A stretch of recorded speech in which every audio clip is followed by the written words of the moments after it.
विस्तार और अंतर्राष्ट्रीय सीमाएं। निम्नलिखित में से भारत के किस राज्य को 3 अंतर्राष्ट्रीय सीमाएं स्पर्श करती हैं? इसमें पश्चिम बंगाल और अरुणाचल प्रदेश की सीमाएं 3 अंतर्राष्ट्रीय सीमाओं से स्पर्श करती हैं। पश्चिम बंगाल की सीमा नेपाल, भूटान और बांग्लादेश से मिलती है, जबकि अरुणाचल प्रदेश भूटान, चीन और म्यांमार से मिलती है। सिक्किम राज्य की सीमा 3 देशों से मिलती है, नेपाल, चीन और भूटान। पड़ोसी देशों के साथ भारत की सीमा है। भारत और बांग्लादेश के बीच 4096.7 किलोमीटर की सीमा है, जो कि सबसे लंबी है। उसके बाद भारत चीन के बीच 3488 किलोमीटर, भारत पाकिस्तान के बीच 3323 किलोमीटर, भारत नेपाल के बीच 1751 किलोमीटर, भारत नेपाल के बीच 1643 किलोमीटर, भारत भूटान के बीच 699 किलोमीटर और भारत और पाकिस्तान के बीच 106 किलोमीटर, जो कि पीओके का भाग है, भारत के अंतर्गत 106 किलोमीटर की सीमा बनाता है, जो सबसे छोटी अंतर्राष्ट्रीय सीमा है भारत की। पश्चिम बंगाल और अरुणाचल प्रदेश 3 अंतर्राष्ट्रीय सीमाएं स्पर्श करती हैं। आयोग ने इसका उत्तर ए दिया था, जो कि है पश्चिम बंगाल। निम्नलिखित भारत के राज्यों में से किसकी सीमा 3 देशों से मिलती है? ये है सिक्किम। 2011 की जनगणना के अनुसार निम्नलिखित में से किस राज्य या संघ राज्य क्षेत्र समूह ने 35% से अधिक नगरीय जनसंख्या दर्ज की है? इसमें गुजरात, तमिलनाडु, केरल और पंजाब हैं। गोवा सबसे अधिक नगरीकृत राज्य है, जिसकी 62.2% जनसंख्या नगरों में निवास करती है। उसके बाद 52.1% मिजोरम, तीसरा तमिलनाडु 48.45%, केरल 47.7%, महाराष्ट्र 45.2%, गुजरात 42.6%, पंजाब 37.2%। इस प्रकार 35% से अधिक नगरीकृत जनसंख्या भारत में 7 राज्यों में है। सर्वाधिक नगरीकृत गोवा है। निम्नलिखित में से कौन एक केंद्रीय प्रदेश का उदाहरण है? राष्ट्रीय राजधानी प्रदेश। एनसीआर एक केंद्रीय प्रदेश का उदाहरण है। एनसीआर देश के पहले प्रायोगिकृत क्षेत्रों में से एक है। राष्ट्रीय राजधानी को केंद्र में रखकर संबद्ध क्षेत्रों के विकास के लिए यह अंतर्राज्य क्षेत्रीय विकास योजना का अद्वितीय उदाहरण है। राष्ट्रीय राजधानी क्षेत्र में 4 राज्य दिल्ली, हरियाणा, उत्तर प्रदेश और राजस्थान के क्षेत्र समष्टि हैं। डोकलाम पठार भारत, चीन और भूटान के त्रिसंगम स्थल पर स्थित है, जिसकी भारत के नाथुला दर्रा से दूरी मात्र 15 किलोमीटर है। चुंबी घाटी में स्थित डोकलाम सामरिक दृष्टि से भारत और चीन के लिए काफ़ी महत्वपूर्ण है। साल 1988 और 1998 में भूटान और चीन के बीच समझौता हुआ था कि दोनों देश डोकलाम में शांति बनाए रखेंगे। फिलहाल डोकलाम भारत और चीन के मध्य एक सीमा विवाद स्थल है। 2020 में भी इसमें विवाद हुआ था। भारत में निम्नलिखित देशों में से किसके साथ सबसे लंबी सीमांत रेखा बनाता है? बांग्लादेश। इसकी लंबाई 4096.7 किलोमीटर है, जबकि सबसे छोटी सीमा अफगानिस्तान के साथ डूरंड रेखा के सहारे 106 किलोमीटर की लंबाई है। निम्नलिखित देशों में से किसकी स्थल सीमा भारत के साथ सबसे अधिक है? बांग्लादेश। उसके बाद चीन, तीसरे नंबर पर पाकिस्तान है।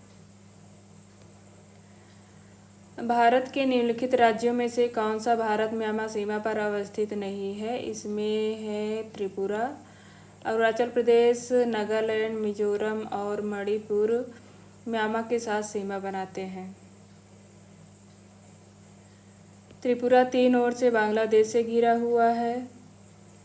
इनके मध्य की सीमा रेखा को शून्य रेखा भी कहा जाता है। भारत के 5 राज्य बांग्लादेश के साथ सीमा बनाते हैं: असम, मेघालय, त्रिपुरा, मिजोरम और पश्चिम बंगाल। सीमाएं राज्यों के बीच संक्रामी होने के बजाय भौगोलिक प्रदेशों के मध्य संक्रामी होती हैं। ये कथन सही है। तर्क है कि ये अभिकेंद्री बल की अभिव्यक्ति है। ये अभिकेंद्री नहीं बल्कि अपकेंद्री बल की शक्ति है। प्रोफेसर पोंडसे ने लिखा है कि सीमाएं अर्थात बाउंड्री राज्य की सार्वभौमिकता को पड़ोसी राज्य से विलग करती हैं। सीमाएं अपकेंद्री बल की अभिव्यक्ति होती हैं। सीमाओं की रेखात्मक प्रकृति होती है। सीमा विच्छेदक के रूप में होती है। सीमा मात्र रेखा के होने के कारण न साधन हो सकती है और न ही उसमें जनसंख्या होती है। यह केवल एक दीवार के समान होती है जो दो राज्यों को विलग करती है। ये सही है और गलत है। शिमला में अमृतसर से अधिक ठंड है कि हालांकि दोनों समान अक्षांश पर स्थित हैं। ऐसा क्यों है? क्योंकि शिमला अमृतसर की तुलना में शिमला समुद्र तल से अधिक ऊंचाई पर स्थित है। डूरंड रेखा भारत और पाकिस्तान के बीच स्थित है जिसकी लंबाई 106 किलोमीटर है। भारत और अफगानिस्तान के बीच। भारत और चीन के बीच मैकमोहन रेखा है। 49 डिग्री देशांतर संयुक्त राज्य अमेरिका और कनाडा के बीच सीमा बनाती है। 17वीं समानांतर रेखा उत्तर वियतनाम और दक्षिण वियतनाम की सीमा बनाती है, जबकि 38 डिग्री उत्तरी अक्षांश उत्तरी कोरिया और दक्षिणी कोरिया की सीमा बनाती है। 17 वियतनाम के साथ 17 डिग्री उत्तरी अक्षांश, 38 डिग्री कोरिया और दक्षिणी कोरिया और उत्तरी कोरिया के बीच, जबकि 49 डिग्री उत्तरी अक्षांश अमेरिका और कनाडा के बीच। भारत और पाकिस्तान के बीच सीमा का निर्धारण किस समझौते के साथ हुआ है? रेडक्लिफ के द्वारा। भारत और चीन के बीच मैकमोहन रेखा। भारत और अफगानिस्तान के बीच डूरंड रेखा है। पाकिस्तान की सीमा के साथ सीमा साझा करने वाले भारत के राज्य हैं गुजरात, राजस्थान, पंजाब, जम्मू कश्मीर और वर्तमान में लद्दाख भी है। इस तरह 3 राज्य और 2 केंद्र शासित प्रदेश हैं। भारत की कुल क्षेत्रफल का कितना प्रतिशत सूखाग्रस्त है? सूखाग्रस्त लगभग 68% है। भारत के कुल क्षेत्रफल का 68% भाग सूखाग्रस्त है। मानसून अनिश्चितता तथा वर्षा का असमान वितरण भारत में सूखे का मूल कारण है। यहाँ 120 सेंटीमीटर औसत वार्षिक वर्षा होती है। पश्चिम राजस्थान, गुजरात, पश्चिम उत्तर प्रदेश आदि सूखा क्षेत्र के अंतर्गत आते हैं। 2005 के अनुसार भारतीय राज्यों में मिजोरम में वनों का क्षेत्र सबसे ज़्यादा है। निम्नलिखित में से किस राज्य में वनों का क्षेत्र सबसे कम है? ये है हरियाणा।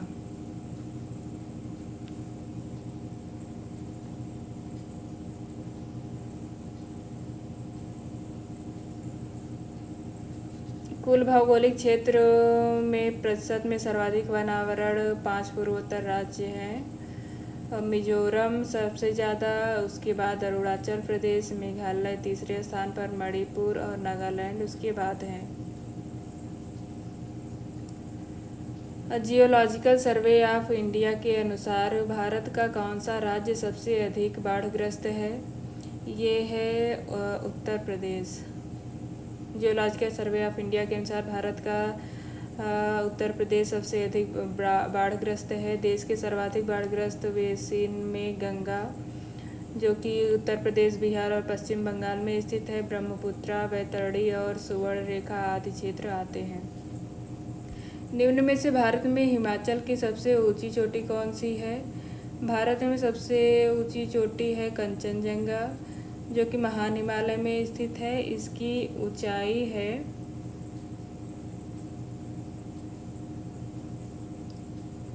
1,800 ये बृहद हिमालय में स्थित है। इसकी ऊंचाई 8,598 किलोमीटर है।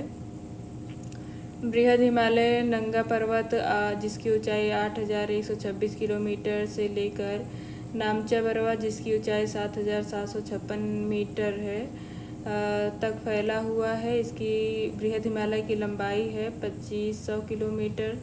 इसकी चौड़ाई औसत चौड़ाई 150 से 400 किलोमीटर है। भारत में काली मिट्टी वाले दक्षिण क्षेत्र का मुख्य फसल है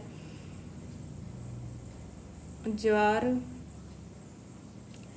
काली मिट्टी की मुख्य फसल मूलतः कपास है। उसके बाद गेहूं, ज्वार आदि फसलें उगाई जाती हैं इस क्षेत्र में। भारत की कौन से क्षेत्र जैव विविधता की दृष्टि से पृथ्वी पर हॉट स्पॉट हैं? पश्चिमी घाट और पूर्वी हिमालय। पश्चिमी घाट यह वास्तविक पर्वत श्रेणी नहीं है बल्कि प्रायद्वीपीय पठार का अपर्दित खड़ा कगार है, अर्थात ये भ्रंश कगार है। यह पर्वत ताप्ती नदी के मुहाने से लेकर कन्याकुमारी तक लगभग 1600 किलोमीटर की लंबाई में विस्तृत है। पश्चिम घाट पर्वत के उत्तरी भाग में 16 डिग्री उत्तरी अक्षांश तक लावा के क्षेत्र पाए जाते हैं। इसके दक्षिणी भाग में नीलगिरी तक ग्रेनाइट एवं नीच चट्टानें मिलती हैं। 16 डिग्री उत्तरी अक्षांश को उत्तरी सह्याद्री और दक्षिणी को दक्षिणी सह्याद्री कहते हैं, जो गोवा से होकर गुजरती है। हिंद या भारतीय लोगों के संदर्भ में हिंदू शब्द का इस्तेमाल सर्वप्रथम किया गया था अरबवासियों द्वारा। हिंदी लोगों के संदर्भ में हिंदू शब्द का प्रयोग सर्वप्रथम अरब ने किया है। भारत के संदर्भ में प्रयुक्त इंडिया शब्द की व्युत्पत्ति यूनानी शब्द इंडोई से मानी जाती है। पारसियों ने सिंधु नदी को हिंदू एवं इस प्रदेश को सर्वप्रथम हिंदुस्तान नाम से संबोधित किया। इस तरह हिंदू अरब इंडिया नाम दिया है यूनानियों ने। हिंदू शब्द दिया है अरब और हिंदुस्तान दिया है पारसियों अर्थात ईरानियों ने। भारत की भौगोलिक संरचनाओं को कितने समूहों में बांटा जा सकता है? भारत की प्रमुख भौगोलिक संरचना को 4 भागों में बांटा जा सकता है। घाटी नगर, इसमें से देहरादून घाटी नगर है, संगम नगर टिहरी है, गेट नगर ऋषिकेश है और कटक नगर मसूरी है। कौन सा सुमेलित नहीं है? लोनार झील महाराष्ट्र में स्थित है। पुलिकट झील तमिलनाडु और आंध्र प्रदेश की सीमा पर स्थित है। चिल्का झील ओडिशा में स्थित है। कोलेरू झील कृष्णा और गोदावरी के संगम पर आंध्र प्रदेश में स्थित है। निम्नलिखित में से कौन सा नगर नदी तट पर नहीं बसा हुआ है? ये है भोपाल। अहमदाबाद साबरमती नदी के तट पर स्थित है। कटक महानदी के तट पर स्थित है। गोरखपुर राप्ती नदी के तट पर स्थित है, जो कि घाघरा की सहायक नदी है। तराई प्रदेश की बस्तियां संहत होती हैं, ये सही है। तराई प्रदेश में वर्षा ऋतु में नियमित जलप्लावन रहता है।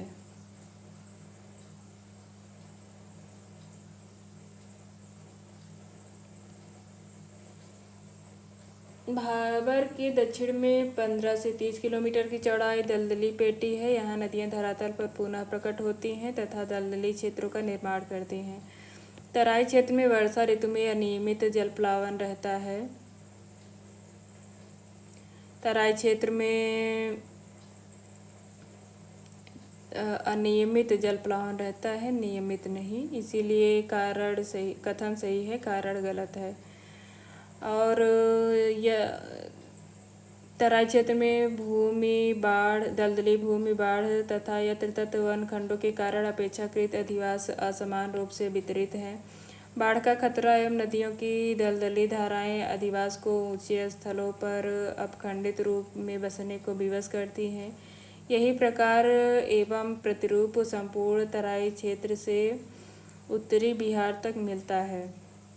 निम्नलिखित में से अवस्थिति के आधार पर पश्चिम से पूर्व को जाने पर कौन सा सही क्रम होगा। पश्चिम से पूर्व अगर इस तरह से देखें तो सबसे पश्चिम में बीकानेर राजस्थान का, प्रतापगढ़ यूपी का, दरभंगा और पूर्णिया बिहार का स्थित है। निम्नलिखित युग्मों में से कौन सा सुमेलित नहीं है। अहमदाबाद साबरमती के तट पर स्थित है। सूरत नर्मदा नदी नहीं, ये तापी नदी के तट पर स्थित है। हैदराबाद मूसी नदी और उज्जैन क्षिप्रा नदी के किनारे बसा हुआ है। क्षिप्रा चंबल की सहायक नदी है। स्थान और राज्य, अजंता महाराष्ट्र में स्थित है। पेरम्बूर ये तमिलनाडु में स्थित है। रामागुंडम आंध्र प्रदेश, ऊटी केरल में नहीं बल्कि तमिलनाडु में स्थित है। ऊटकमंड तमिलनाडु में स्थित है। अजंता पहाड़ियाँ महाराष्ट्र में।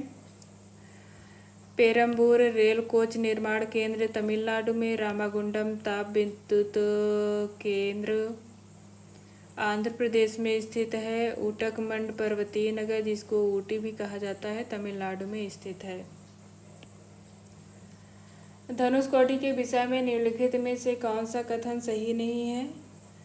यह रामेश्वरम द्वीप पर स्थित है, ये सही है। यह दक्षिणी रेलवे का अंतिम स्टेशन है, ये गलत है। यह तमिलनाडु राज्य में स्थित है। एडम ब्रिज इससे बहुत निकट है। धनुषकोटि की अवस्थिति तमिलनाडु राज्य में एडम ब्रिज के निकट अर्थात आदम पुल के निकट रामेश्वरम द्वीप पर है, जबकि दक्षिण रेलवे का अंतिम स्टेशन तिरुवनंतपुरम है जो कि केरल की राजधानी है। निम्नलिखित राज्यों में से किसकी सबसे लंबी तटरेखा है। इनमें से दिए गए विकल्पों में सर्वाधिक लंबी तटरेखा आंध्र प्रदेश की है। पहले स्थान पर गुजरात।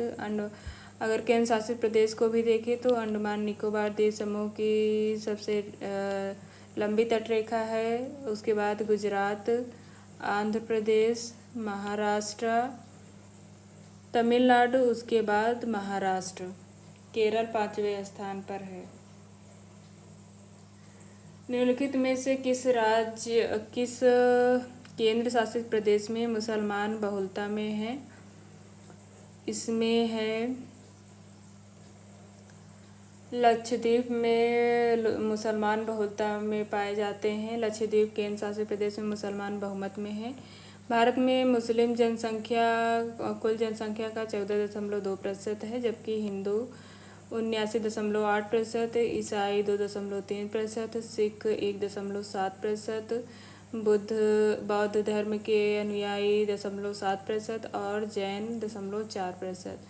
इस तरह हिंदू सबसे अधिक हैं, उसके बाद मुसलमान, ईसाई अर्थात क्रिश्चियन, फिर सिख, बौद्ध और सबसे कम जैन हैं। लघु हिमालय में स्थित दर्रे का नाम है बारामूला। बारामूला दर्रा लघु हिमालय में स्थित है जो कि हिमाचल में स्थित है। बुर्जिल, जोजिला और सिपकिला ये महान हिमालय के दर्रे हैं। लघु या मध्य हिमालय के दक्षिण तथा शिवालिक हिमालय के उत्तर में उसके समानांतर फैली है। यहाँ पर पीर पंजाल, बनिहाल और बारामूला प्रमुख दर्रे हैं। बुर्जिल व जोजिला दर्रा पंजाब हिमालय में स्थित है जो कि बृहद हिमालय का भाग है। सिपकिला हिमाचल प्रदेश में स्थित है जो कि बृहद हिमालय में स्थित है। भारत की तटरेखा की कुल लंबाई है उस समय 8,000 किलोमीटर थी, वर्तमान में 11,098.81 किलोमीटर है। एग्जैक्ट देखें तो प्रश्नकाल के समय 7,516.5 किलोमीटर इसकी लंबाई थी, जो लगभग 8,000 किलोमीटर के लगभग है। भारत की मुख्य भूमि का अधिकतम दक्षिणी विस्तार है। मुख्य भूमि का विस्तार 8 डिग्री 4 मिनट है। ये अंडमान निकोबार द्वीप समूह में स्थित है, जो कि द्वीपीय भाग है, मुख्य भूमि का भाग नहीं है। और हिमालय का ज़्यादा चौड़ा हिस्सा स्थित है जम्मू कश्मीर में। हिमालय की चौड़ाई पश्चिम भाग में अधिक है, जबकि पूर्वी भाग में इसकी चौड़ाई कम है। जटिल भूगर्भिक संरचना, वलित पर्वत, पूर्वगामी जल प्रवाह तथा शीतोष्ण सघन वनस्पति हिमालय प्रदेश की विशेषता है। यह पर्वतमाला सिंधु नदी के मोड़ से प्रारंभ होकर ब्रह्मपुत्र नदी तक विस्तृत है। पूर्व से पश्चिम दिशा में इसकी लंबाई इतनी है। चौड़ाई 2500 किलोमीटर है, चौड़ाई 150 से 400 किलोमीटर है। इसकी औसत ऊंचाई 6,000 मीटर है। यह पर्वतमाला भारत के 5 लाख वर्ग किलोमीटर क्षेत्र में फैला हुआ है। यह एक नवीन वलित पर्वत है। इसकी उत्पत्ति यूरेशिया तथा भारतीय प्लेट के अभिसरण के फलस्वरूप हुई। अत्यधिक संपीड़न के कारण यहाँ परतदार चट्टानें अत्यंत मुड़ी हुई हैं तथा भ्रंशित अवस्था में मिलती हैं। जम्मू कश्मीर राज्य में हिमालय का सर्वाधिक चौड़ा हिस्सा स्थित है। भारत के निम्नलिखित क्षेत्रों में से कौन सा आर्थिक रूप से सर्वाधिक विकसित है? इनमें से पूर्वी क्षेत्र, उत्तरी केंद्रीय क्षेत्र सर्वाधिक विकसित है। ध्यातव्य है कि झारखंड, उड़ीसा, छत्तीसगढ़, पूर्वी मध्य प्रदेश एवं कर्नाटक का क्षेत्र खनिज संसाधनों की दृष्टि से सर्वाधिक विकसित क्षेत्र है। इसी क्षेत्र में कोयला, मैंगनीज, बॉक्साइट, अभ्रक, अन्य लौह तत्वों की प्रधानता है। आयोग ने इस प्रश्न को विलोपित करते हुए छात्रों को समान अंक दिए थे। अगर देखें तो सर्वाधिक विकसित क्षेत्र केंद्रीय नहीं बल्कि पश्चिमी भाग है, जो कि मुंबई, कर्नाटक, गुजरात ये भाग शामिल हैं। निम्नलिखित में से कौन सा क्षेत्र अरब सागर शाखा की मानसून द्वारा प्रभावित नहीं होता है? इसके अंतर्गत है पंजाब का मैदान। पंजाब का मैदान अरब शाखा की मानसून द्वारा प्रभावित नहीं होता। अरब शाखा के मानसून की उत्पत्ति अरब सागर में होती है। जब ये भारत के तट पर पहुंचती है तो 3 शाखाओं में विभाजित हो जाती है। पहली शाखा पश्चिमी घाट से टकराकर पश्चिमी तटीय मैदानों में 250 सेंटीमीटर से अधिक वर्षा करती है। पश्चिमी घाट को पार करने के बाद जब यह उतरती है तब इसका तापमान बढ़ जाता है और इसकी आर्द्रता में कमी आती जाती है। इससे दक्षिणी पठार के वृष्टि छाया क्षेत्र में बहुत कम वर्षा होती है। यही कारण है कि मंगलोर में 280 सेंटीमीटर वर्षा होती है, जबकि बेंगलुरु में 50 सेंटीमीटर वर्षा ही होती है। इसकी दूसरी शाखा नर्मदा और तापी की घाटियों से होकर भारत के मध्यवर्ती क्षेत्र में प्रवेश करती है। तट के निकट कोई रुकावट न होने के कारण ये आंतरिक क्षेत्रों तक वर्षा करती है। नागपुर में इन पवनों के द्वारा 60 सेंटीमीटर वर्षा होती है और ये शाखा छोटा नागपुर क्षेत्र में बंगाल की खाड़ी से मिलती हैं, जहां दोनों मिलकर छोटा नागपुर पठार के क्षेत्र में वर्षा करती हैं। इसकी तीसरी शाखा उत्तर पूर्व देश में अरावली पर्वत के समानांतर जाती हैं और हिमालय की पहाड़ियों से टकराकर पर्याप्त वर्षा करती हैं।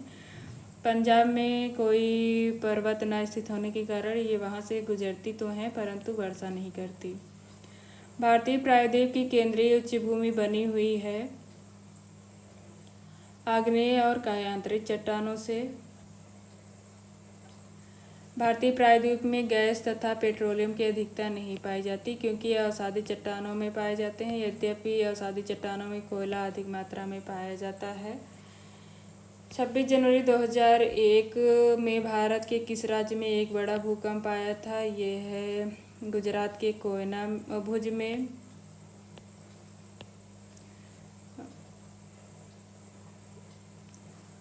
तिथि और वर्ग प्रभावित स्थल और रिक्टर पैमाना देखें तो भारत में 20 अक्टूबर 1991 में उत्तरकाशी में भूकंप आया। उस समय उत्तर प्रदेश था। वर्तमान में उत्तरकाशी उत्तराखंड का भाग है, जहां 6.6 रिक्टर पैमाने का भूकंप आया था। 1993 में श्रीनगर में 6 पॉइंट का भूकंप आया था। 1993 में ही महाराष्ट्र के लातूर और उस्मानाबाद में भूकंप आया। 1997 में जबलपुर में, 1999 में उत्तराखंड, 2001 में भुज भूकंप आया था और जनवरी में आया था। 18 सितंबर 2001 को ही सिक्किम के गंगटोक में भूकंप आया था, जो कि 6.9 रिक्टर पैमाने का था। 2001 में आने वाले दोनों भूकंपों भुज और गंगटोक दोनों का रिक्टर पैमाने पर माप थी 6.9, जो कि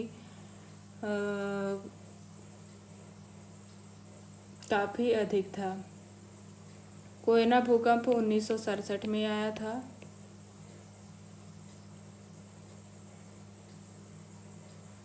हिंद महासागर का आर्थिक और सामरिक महत्व। भारत का आर्थिक क्षेत्र तटरेखा से कितनी दूर पर फैला हुआ है? यह है 200 समुद्री मील। किसी देश की तटरेखा सीधा न होकर टेढ़ी मेढ़ी और कटी फटी होती है। अंतः स्थल से सागर की ओर निकले भाग को मिलाने वाली कल्पित रेखा को आधार रेखा या बेसलाइन कहते हैं। बेसलाइन के आंतरिक भाग में स्थित जल को इंटरनल वाटर कहते हैं। और अंतर्राष्ट्रीय समुद्री संगठन के अनुसार किसी देश की जलीय सीमा को 3 भागों में वर्गीकृत किया जा सकता है। टेरिटोरियल सी, यह बेस लाइन से 12 समुद्री मील की दूरी पर स्थित होता है। उसके बाद कॉन्टिजियस जोन होता है, जो कि आधार रेखा से अर्थात बेस लाइन से 24 समुद्री मील की दूरी पर होता है। उसके बाद एक्सक्लूसिव इकोनॉमिक जोन होता है। यह बेस लाइन से 200 समुद्री मील की दूरी पर या नॉटिकल मील, समुद्री मील को ही नॉटिकल मील भी कहा जाता है, की दूरी पर स्थित होते हैं। सागर द्वीप, गंगा सागर भी इसे कहते हैं। यह गंगा बंगाल की खाड़ी के महाद्वीपीय मग्न तट पर स्थित है। वर्तमान में यह समुद्र में निमज्जित हो गया है। यह भारत और बांग्लादेश के बीच अधिकार को लेकर विवादित है। गंगा सागर या सागर द्वीप बंगाल की खाड़ी के महाद्वीपीय मग्न तट अर्थात कॉन्टिनेंटल शेल्फ पर स्थित हुगली नदी के मुहाने के निकट स्थित है। हाल ही में यहाँ निमुरे नामक द्वीप निर्मित हुआ है। पंबन द्वीप मन्नार की खाड़ी में स्थित है। यह रामेश्वरम द्वीप के नाम से भी जाना जाता है। यह भारतीय प्रायद्वीप और श्रीलंका के मध्य स्थित है। निम्नलिखित में से कौन म्यांमार के साथ भारत की सीमा बनाता है? इनमें से है Coco channel. Coco channel Bharat और म्यांमार के साथ समुद्री सीमा बनाता है। अरब सागर में स्थित लक्षद्वीप का दक्षिणी द्वीप मिनिकॉय 8 डिग्री चैनल द्वारा मालदीव से अलग होता है। 9 डिग्री चैनल मिनिकॉय और लक्षद्वीप के बीच स्थित है। ग्रेट चैनल निकोबार द्वीप और इंडोनेशिया के सुमात्रा द्वीप के बीच स्थित है।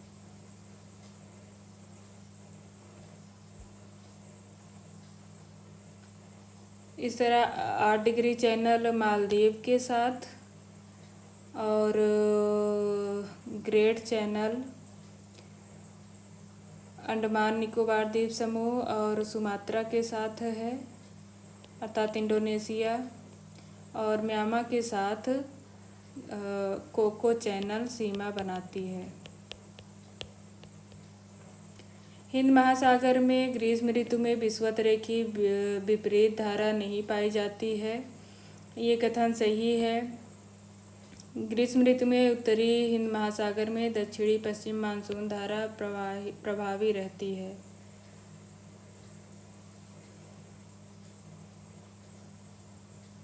दोनों सही है और सही व्याख्या है। उत्तरी पूर्वी मानसून के समय ही विषुवत-रेखीय विपरीत धारा का जन्म होता है और ये 2 से 8 डिग्री दक्षिणी अक्षांशों के मध्य जंजीबार तथा सुमात्रा में प्रवाहित होती हैं। जून के महीने में सूर्य के कर्क रेखा के लंबवत चमकने के कारण न्यून वायुदाब स्थिति होने पर उत्तरी हिंद महासागर में दक्षिणी पश्चिमी मानसून धारा का प्रवाह होता है। निम्न में से किसकी बोर्नियो द्वीप में सहभागिता नहीं है? ये है फिलीपींस। बोर्नियो द्वीप में सहभागिता है ब्रुनेई देश, हिंदेशिया अर्थात इंडोनेशिया और मलेशिया। इस द्वीप में बोर्नियो द्वीप दक्षिणी पूर्वी एशिया में स्थित है। इस द्वीप पर ब्रुनेई देश, मलेशिया के 2 क्षेत्र सवाह और सारावाक स्थित हैं तथा हिंदेशिया के क्षेत्र स्थित हैं। फिलीपींस का कोई भी भाग इसमें शामिल नहीं है। निम्नांकित राज्यों में से समुद्री जैविक उत्पादन हेतु अधिकतम संभावित क्षेत्र उपबंध है पश्चिम बंगाल में। समुद्री जैविक उत्पादन हेतु अधिकतम संभावित क्षेत्र पश्चिम बंगाल में है। सागरीय जैविक संसाधन में खाद्य संसाधन जैसे मछली, झींगा, केकड़ा, जंतु प्लैंकटन, पादप संसाधन में प्लैंकटन, सागरीय घास को सम्मिलित किया जाता है। फेल्लाह कृषक मिस्र की कृषक हैं। ब्राज़ील में स्थानांतरित कृषक को रोका तथा चेन्ना, श्रीलंका में लादांग जावा, इंडोनेशिया, तमराई थाईलैंड, कोनोकू वेनेजुएला आदि क्षेत्रों में स्थानांतरणशील कृषि के नाम हैं। 2004 में हिंद महासागर की सुनामी के समय भारत के निम्नलिखित स्थानों में से किसके पास मैंग्रोव की प्राकृतिक अग्रिम पंक्ति सुरक्षा नहीं थी? ये है तमिलनाडु के नागपट्टिनम में।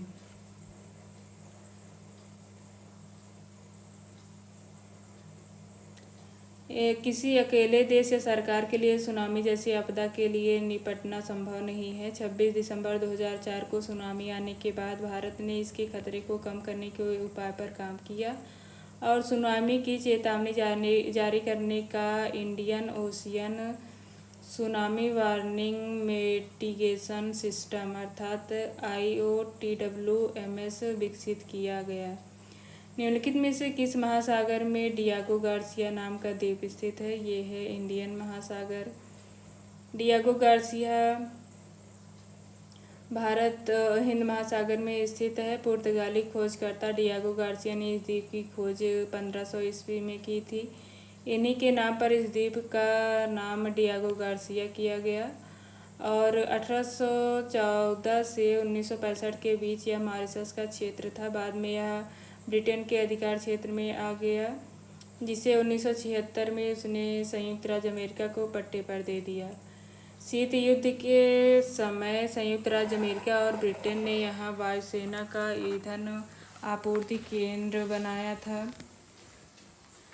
वर्तमान में यहाँ दोनों देशों के सामरिक, वायु और स्थल सैन्य अड्डे स्थित हैं।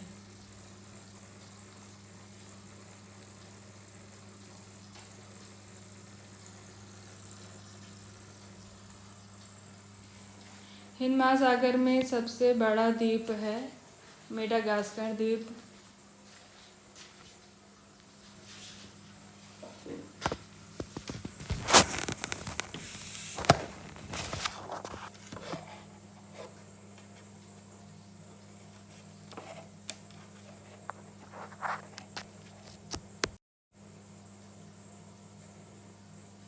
प्रश्नानुसार हिंद महासागर में सबसे बड़ा द्वीप मेडागास्कर है, जिसका क्षेत्रफल 590 वर्ग किलोमीटर है, जबकि सुमात्रा द्वीप का क्षेत्रफल 473.6 वर्ग किलोमीटर है।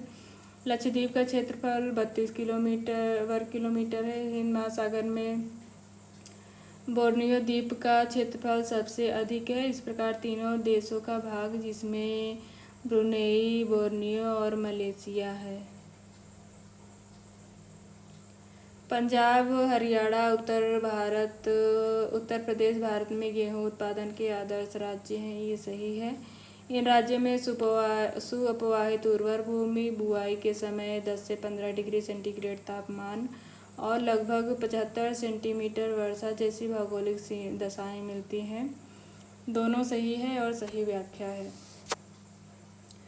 हिंद महासागर 0 से 10 डिग्री उत्तरी अक्षांश और 0 से 10 डिग्री दक्षिणी अक्षांशीय क्षेत्रों के बीच में तापमान विषमता लगभग कितनी रहती है? 1 डिग्री सेंटीग्रेड।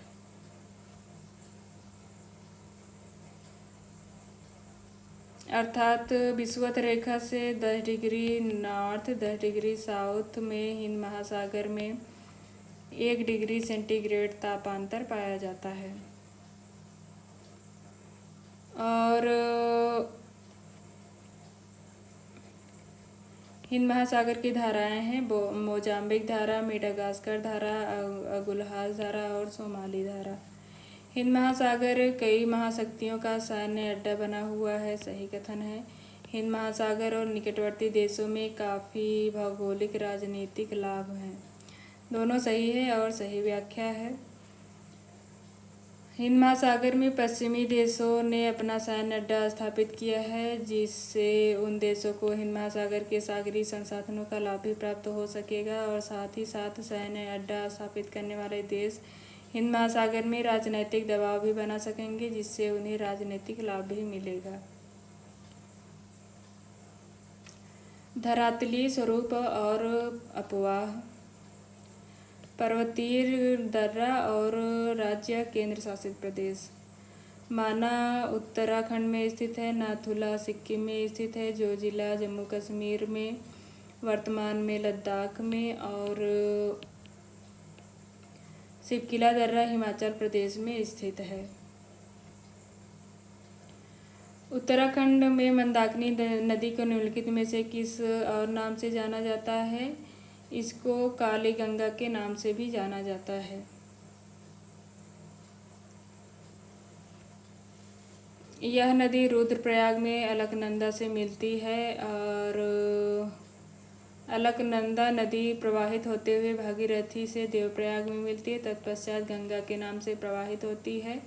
गंगा के दाहिनी ओर से यमुना प्रयाग के निकट मिलती है और बाएं तट से रामगंगा, घाघरा, गंडक, कोसी, गोमती आदि नदियां मिलती हैं। तत्पश्चात गंगा ब्रह्मपुत्र मिलकर विश्व का सबसे बड़ा डेल्टा का निर्माण करती हैं। पेगोंग झील निम्नलिखित में से किस क्षेत्र में अपवाहित होती है? किस क्षेत्र में अवस्थित है? ये पूर्वी लद्दाख में स्थित है। पेगोंग झील पूर्वी लद्दाख में स्थित है। लद्दाखी भाषा में पेगोंग का अर्थ है समीपता और तिब्बती भाषा में त्सो का अर्थ है झील। एलएसी रेखा झील के मध्य से होकर गुजरती है, लेकिन भारत और चीन इसकी सटीक स्थिति के विषय में सहमत नहीं है। कुछ झीलें इस प्रकार हैं: जम्मू कश्मीर में डल झील, वुलर झील, अनंतनाग, नागिन, वेरीनाग। उत्तराखंड में नैनीताल, भीमताल, खुरपाताल, रूपकुंड, नाकुचिया भी इसकी प्रमुख झील है। मेघालय में उमियक झील, मणिपुर में लोकटक, मिजोरम में पाला झील। चतुर्थक शैल तंत्र में से किसमें नहीं पाए जाते? ये हैं कर्नाटक में। क्वाटरनरी शैल तंत्र थार मरुस्थल, कच्छ के रण, मध्य गंगा के मैदान और कश्मीर में पाए जाते हैं, जो कि परतदार चट्टानें हैं जिनका निर्माण जल निक्षेपों के द्वारा हुआ है। यह लगभग 1 लाख वर्ग किलोमीटर पर फैली हुई हैं। यह पूर्व में धारवाड़ के सासाराम और रोहतास से लेकर पश्चिम में राजस्थान की चित्तौड़गढ़, उत्तर में कश्मीर से लेकर गुजरात तक फैली हुई है। एक ऐसी जल प्रणाली जिसका निर्माण ऐसे क्षेत्र में हुआ है जहाँ पर क्रमानुसार मुलायम और कठोर चट्टानें व्यवस्थित हों तथा सरिताओं का प्रवाह मुलायम चट्टानों के साथ साथ पाया जाता हो, इस प्रकार के प्रवाह प्रणाली को कहा जाता है जालीनुमा जल प्रवाह प्रणाली। वृक्षनुमा अपवाह प्रणाली विकसित होती है समान संरचनात्मक समतल क्षेत्र में। वृक्षनुमा अपवाह प्रणाली अर्थात डेंड्रिटिक ड्रेनेज पैटर्न इस प्रतिरूप क्षेत्र की एक प्रमुख जलधारा होती है और उसकी शाखाएं सभी दिशाओं से आकर उससे मिलती हैं। इस प्रतिरूप का विकास मुख्य रूप से समान संरचना युक्त समतल क्षेत्र में होता है, जैसे गंगा, गोदावरी, कृष्णा। निम्नलिखित में से कौन सी नदी भ्रंश घाटी से प्रवाहित होती है? ये तापी और नर्मदा भारत की प्रमुख भ्रंश घाटी से प्रवाहित होने वाली नदियां हैं। नदी घाटी जो क्षेत्र के सामान्य ढाल के लंबवत विकसित होती है को कहा जाता है अनुवर्ती।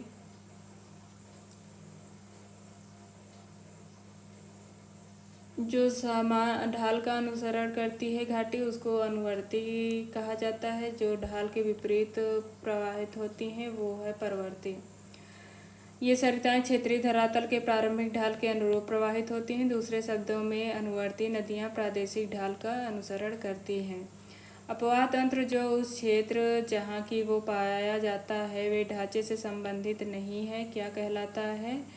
ये है अध्यारोपित अपवाह पैटर्न।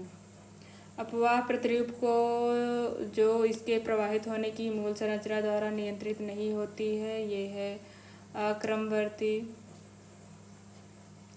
जो ढाल का अनुसरण करती है उनको अनुवर्ती धारा या क्रमवर्ती या पुनः क्रमवर्ती कहा जाता है। क्रमवर्ती सरिताएं हैं। अपवाह तंत्र या सरिताओं को दो प्रमुख वर्गों में बांटा गया है, क्रमवर्ती सरिता और अक्रमवर्ती सरिता। जो क्षेत्र विशेष की ढाल का अनुसरण करती हैं तथा भौगोलिक संरचना के साथ समायोजित होती हैं, यथा अनुवर्ती और परवर्ती।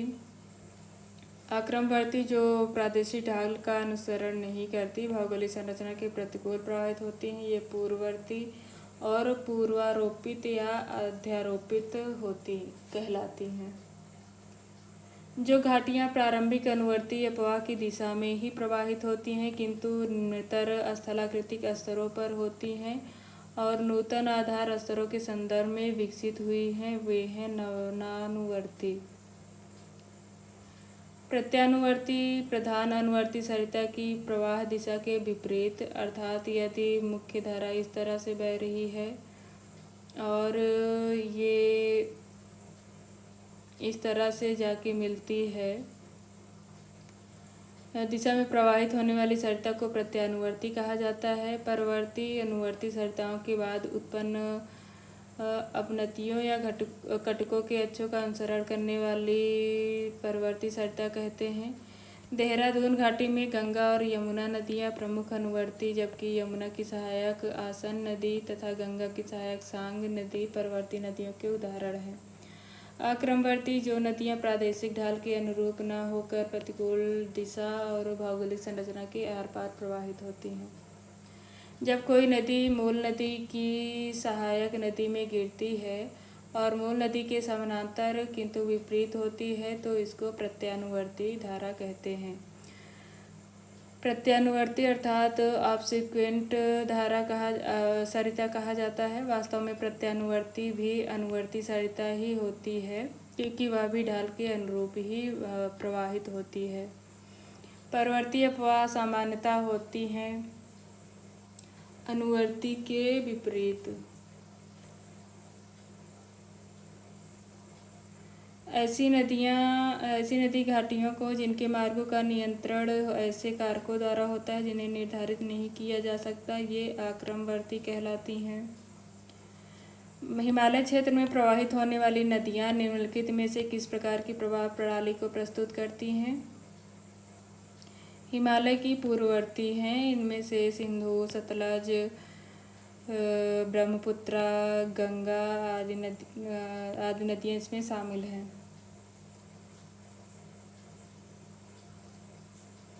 जिस स्थान पर आज हिमालय है वहाँ पूर्व में टेथिस सागर था, जिससे उत्तर से नदियाँ होकर गिरती थीं, किंतु टर्शरी कार्य में हिमालय की उत्पत्ति के फलस्वरूप ये नदियाँ इस श्रेणी की काटती हुई भारत भूमि से होकर बहने लगी। इसी कारण इन्हें पूर्ववर्ती कहा जाता है, क्योंकि ये पूर्व में ही अपवाहित हो रही थी। हिमालय बाद में बना, जिसको काट कर ये पूर्ववत बनी रही।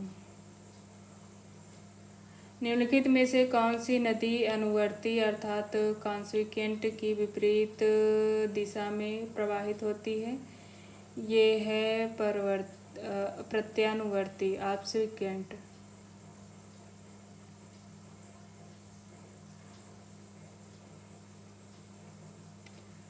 नदी घाटियाँ जो प्रारंभिक अनुवर्ती अपवाह के समान दिशा में होती हैं, परंतु आगे निचले स्थलाकृतिक स्तर पर नए आधार स्तरों के संदर्भ में विकसित होती हैं, ऐसी घाटियों को क्या कहा जाता है? नवनानुवर्ती।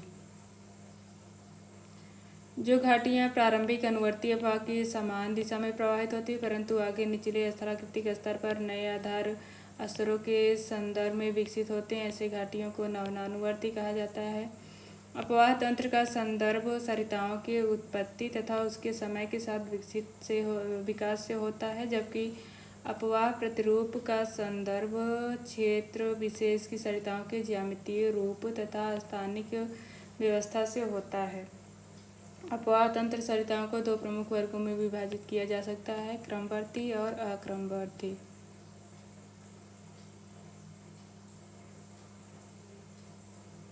नवनानुवर्ती सरिता का उद्भव वलित संरचना पर द्वितीय अपरदन चक्र के समय होता है।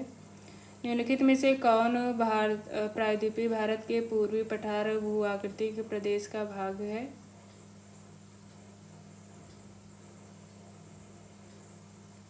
ये है बुंदेलखंड उच्चभूमि। विंध्य का प्रायद्वीपीय भारत संपूर्ण भारत में सबसे प्राचीन भूदृश्य है और बुंदेलखंड उच्चभूमि सबसे उत्तर क्रमशः दक्षिण की ओर बुंदेलखंड विंध्य कगार नर्मदा घाटी के सबसे दक्षिण में गढ़जात की पहाड़ियाँ स्थित हैं। उपर्युक्त भूम्याकृतिक प्रदेश में सबसे पूर्वी भाग बुंदेलखंड उच्चभूमि है।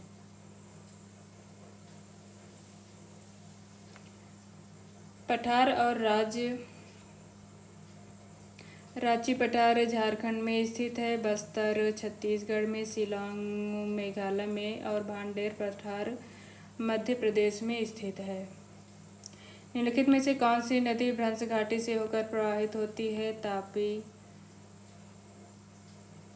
तापी नदी मध्य प्रदेश के बैतूल पठार से निकलने के पश्चात मध्य प्रदेश, महाराष्ट्र, गुजरात से प्रवाहित होते हुए सूरत के समीप जौननद का निर्माण करते हुए अरब सागर में खंबात की खाड़ी में गिरती है। इसकी प्रमुख सहायक नदियों में पूर्णा, गिरना, बीरी, पंजरा बाएं तट की सहायक नदियां हैं। इस नदी पर गुजरात में काकरापार बांध एवं उकाई परियोजनाएं अवस्थित है। काकरापार और उकाई परियोजना कौन सा सुमेलित नहीं है? भांडेर सीरीज ऊपरी विंध्यन सही है। पापाघनी ये निचली विंध्यन में नहीं, गलत है। खोंडलाइट सीरीज धारवाड़ सही है। पंचेत सीरीज गोंडवाना का हिस्सा है, ये सही है। भारतीय चट्टानों को 4 समूहों आर्कियन समूह, पुराण समूह, द्रविडियन समूह और आर्यन समूह में विभाजित किया जाता है। पुराण समूह को कुडप्पा और विंध्यन क्रम में विभाजित किया जाता है। ऊपरी विंध्यन क्रम को भांडेर तथा निचले क्रम को सेंगरी श्रेणी, आंध्र प्रदेश में कुर्नूल, राजस्थान में पालनी श्रेणी। कुडप्पा क्रम की चट्टानों को नल्लामलाई, चेयार श्रेणी, पापाघनी श्रेणी के नाम से जाना जाता है। सांभर में नमक मिलता है क्योंकि यहाँ एक झील है जिसका कोई वही प्रवाह नहीं है, अर्थात ये अंतः प्रवाही नदी है, झील है। सांभर झील राजस्थान की एक झील है जिसमें बाहरी बहाव के माध्यम से चट्टानों का नमक तो आ जाता है किंतु जल निकास न होने से लवणता नहीं घटती। भारत के निम्नलिखित शैल समूहों में से कौन सा जीवाश्मों में सर्वाधिक संपन्न है? गोंडवाना। भारत में क्रेवास अर्थात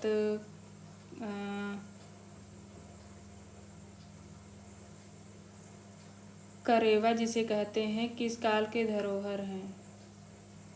भारत में क्रेवास अत्यंत नूतन अर्थात प्लीस्टोसीन काल के धरोहर हैं। भारत में हिमाचल प्रदेश के राज्य के बारे में निम्नलिखित में से कौन सा कथन सही है?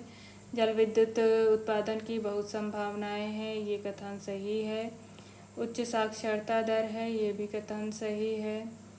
बागवानी क्रियाकलापों में अधिक संभावनाएं हैं, ये भी सही है। प्रचुर मात्रा में खनिज संसाधन हैं, ये गलत है। कृषि योग्य भूमि का अधिक अनुपात है, ये गलत है।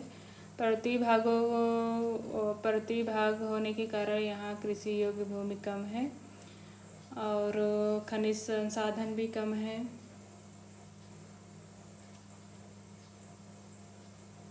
हिमाचल प्रदेश में अर्थव्यवस्था मुख्य रूप से कृषि और बागवानी पर आधारित है। राज्य की कार्यरत जनसंख्या का 3/4 से अधिक भाग इन्हीं क्षेत्रों में लगा हुआ है। यहाँ पर जनसंख्या घनत्व 123, साक्षरता 82.8% और नगरीकरण केवल 10% है। हिमाचल प्रदेश में कई नदियाँ जैसे सतलज, रावी आदि प्रवाहित होती हैं जो जल विद्युत उत्पादन की अपार संभावनाएं उत्पन्न करती हैं। हिमाचल प्रदेश के खज्जैर पर्यटन स्थल को हिमाचल प्रदेश का स्विट्जरलैंड कहा जाता है। कुल्लू, कांगड़ा, शिमला, डलहौजी, धर्मशाला आदि राज्य के पर्वतीय पर्यटन स्थल हैं जो वहाँ की अर्थव्यवस्था में महत्वपूर्ण योगदान करते हैं। शिखर और पर्वत श्रेणी है। गुरु शिखर अरावली की पर्वत श्रेणी है जो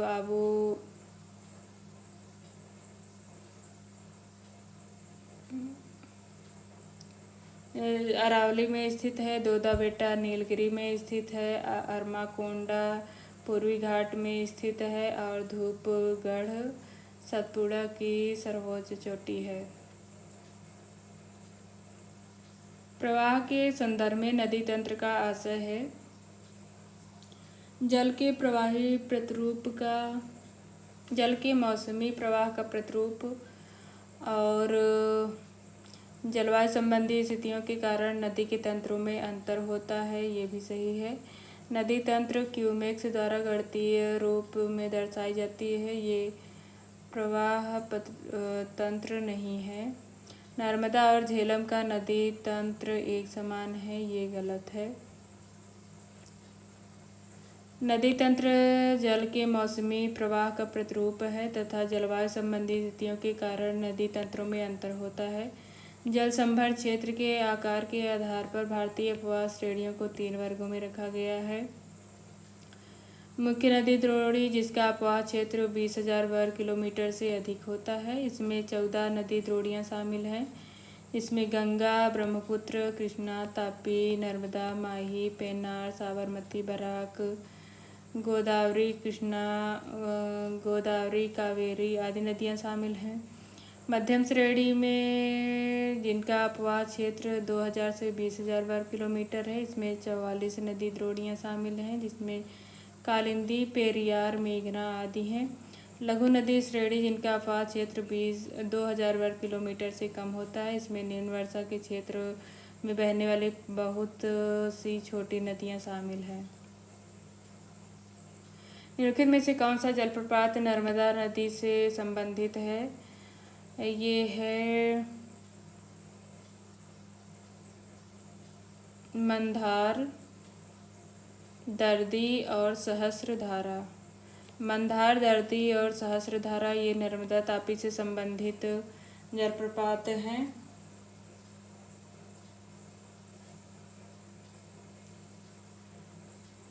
नर्मदा नदी भ्रंश घाटी से होकर बहती है। कपिल धारा प्रपात मध्य प्रदेश के अनूपपुर जिला में नर्मदा तटीय नदी पर अवस्थित है।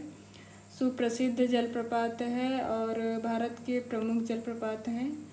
कोचिकल जलप्रपात ये भारत का सबसे ऊंचा जलप्रपात है, जिसकी ऊंचाई 455 मीटर है। नोक्खलीकई जलप्रपात 340 मीटर ऊंचाई है, मेघालय में स्थित है। और जोग या महात्मा गांधी या गरसोप्पा जलप्रपात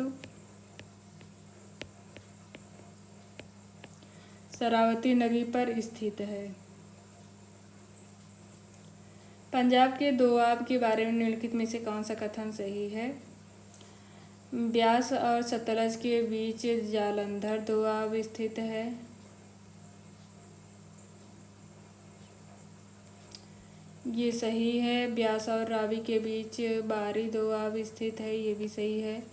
रावी और झेलम के बीच सिंध नहीं बल्कि रावी और झेलम के बीच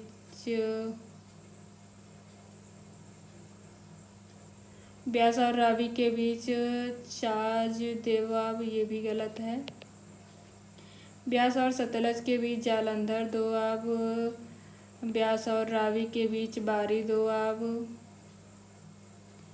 इनकी उत्पत्ति सतलज, ब्यास और रावी नदियों के निक्षेपण कार्य से हुआ है। इसका विस्तार उत्तर पूर्व से दक्षिण पश्चिम 640 किलोमीटर की लंबाई तथा पश्चिम से पूरब 300 किलोमीटर की चौड़ाई में लगभग 1.75 लाख वर्ग किलोमीटर क्षेत्र पर फैला हुआ है। और दोआब है रचना दोआब, रावी और चिनाब के बीच। चाज दोआब, चिनाब और झेलम के बीच। सिंध सागर दोआब, झेलम, चिनाब और सिंधु नदी के बीच स्थित है।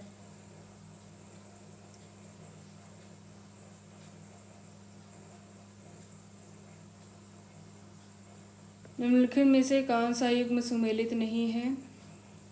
कोसी एक अनुवर्ती नदी नहीं है, ये परवर्ती नदी है। नर्मदा भ्रंश घाटी नदी है। सतलज पूर्ववर्ती सही है, पूर्ववर्ती इसको कहते हैं। कोसी पूर्ववर्ती नदी है, सतलज पूर्ववर्ती नदी है। घग्गर अंतः प्रवाही नदी है जो हिमाचल प्रदेश में प्रवाहित होती है। कोसी को जो कि गंगा की सहायक नदी है, बिहार के शोक के नाम से जाना जाता है। नर्मदा भ्रंश घाटी, सतलज पूर्ववर्ती नदी, घग्गर अंतःप्रवाही नदी के उदाहरण हैं। निम्नलिखित में से कौन सी नदी यमुना की सहायक नदी नहीं है? इनमें से टांगरी यमुना की सहायक नदी नहीं है। गिरी नदी, बाटा नदी, टोंस नदी यमुना की सहायक नदियां हैं। टांगरी या डांगरी नदी घग्गर की सहायक नदी है, जबकि यमुना की सहायक नदी टोंस, गिरी, असन, बाटा है। यमुना की लंबाई 1384 किलोमीटर, अपवाह क्षेत्र 3,66,223 वर्ग किलोमीटर। यमुनोत्री हिमनद से निकलती है जो कि गंगा की प्रमुख सहायक नदी है। यमुना नदी के मैदानी भाग में चंबल, सिंध, बेतवा, केन दक्षिण से मिलती है। हिंडन, रिहंद, सेंगर, नान, बरूडा और ससुर खदेरी उत्तर से आकर मिलती हैं। भूकंप के बहुत अधिक जोखिम वाले क्षेत्र हैं उत्तरी बिहार और त्रिपुरा। इस तरह ए और बी सही हो जाएगा। त्रिपुरा और उत्तरी बिहार भूकंप की तीव्रता के आधार पर वेस्ट से भारत को 3 भूकंपीय श्रेणियों में बांटा जाता है। उच्च तीव्रता मेखला, अपेक्षिक तीव्रता मेखला, न्यूनतम तीव्र मेखला। भारत के भूकंप से प्रभावित स्थल इस प्रकार हैं। कच्छ में 1819 में भूकंप आया था। कोयना में 11 दिसंबर 1967 में। उत्तरकाशी 1991 में। लातूर का भूकंप 1993 में। भुज भूकंप 26 जनवरी 2001 में आया था। 2000 में ही गंगटोक का भूकंप भी आया था, जो कि सिक्किम में स्थित है। निम्नलिखित युगों में से कौन सुमेलित नहीं है? कोयना भूकंप 1967 में आया था, 68 में नहीं। उत्तरकाशी में 20 अक्टूबर 1991 में। 26 जनवरी 2001 में भुज में आया था। 2011 में मंगन में भूकंप आया था। निम्नलिखित में से कौन सा पर्वत दर्रा लद्दाख पर्वत श्रेणी में स्थित है? ये है खारदुंगला।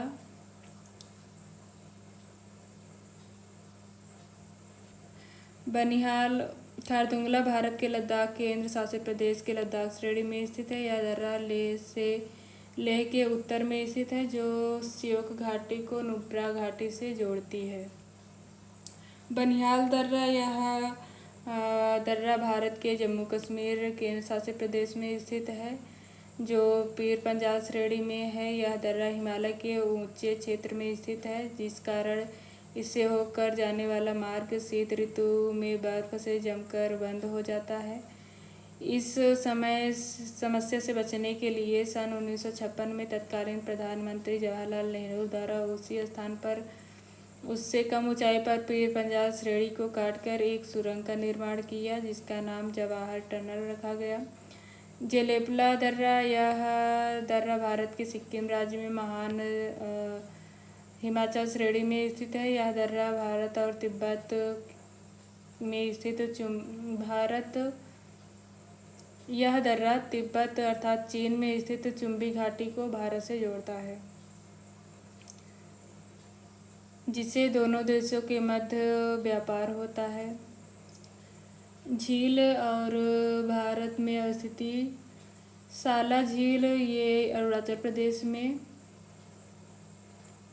और चंदोबी झील असम में स्थित है। भृगु झील हिमाचल प्रदेश में, उमियम झील मेघालय में स्थित है। उत्तर से दक्षिण की ओर कश्मीर हिमालय पर्वत श्रृंखला का सही क्रम है। उत्तर से दक्षिण है काराकोरम, लद्दाख, जास्कर और पीर पंजाल।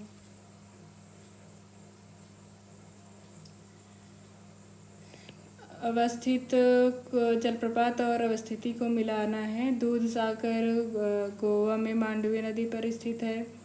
बरकाना कर्नाटक में स्थित है। खंडाधार ओडिशा में स्थित है और पलानी हिमाचल प्रदेश में। निम्नलिखित में से कौन सा राज्य गंगा बेसिन का हिस्सा नहीं है?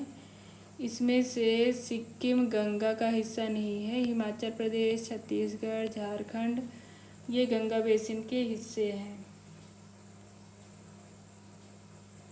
सिक्किम ब्रह्मपुत्र नदी का हिस्सा है। पश्चिमी घाट को इस नाम से भी जाना जाता है, सह्याद्री। सेवराय पहाड़ी तमिलनाडु में स्थित है। तमिलनाडु का पठार दक्षिणी सह्याद्री तथा तमिलनाडु तटीय मैदानों के मध्य स्थित है। इस पठार को दो इकाइयों में बांटा जाता है, तमिलनाडु की पहाड़ियाँ तथा कोयम्बटूर मदुरै उच्च भूमि।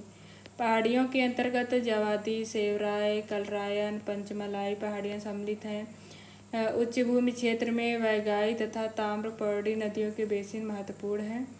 प्रायद्वीपीय पठार की सबसे ऊंची चोटी अनाईमुडी, जो कि अन्नामलाई श्रेणी में स्थित है। इसकी ऊंचाई 2695 मीटर है। गंगा के मैदान में एवं दक्कन के पठार के मध्य निम्न में से कौन सा पर्वत आपस में बांटने का कार्य करता है? विंध्य पर्वत। भारत का बृहद जल विभाजक देश पश्चिमी भाग जैसे पश्चिमी घाट पर्वत, सतपुड़ा, विंध्याचल और अरावली की सर्वोच्च चोटियों से होकर गुजरता है। मालवा के पठार के दक्षिणी सिरे से विंध्य श्रेणी 150 किलोमीटर की लंबाई में विस्तृत है। यह श्रेणी एक जल विभाजक है। मध्य प्रदेश में चंबल नदी घाटी एक उदाहरण है उत्खात भूमि का।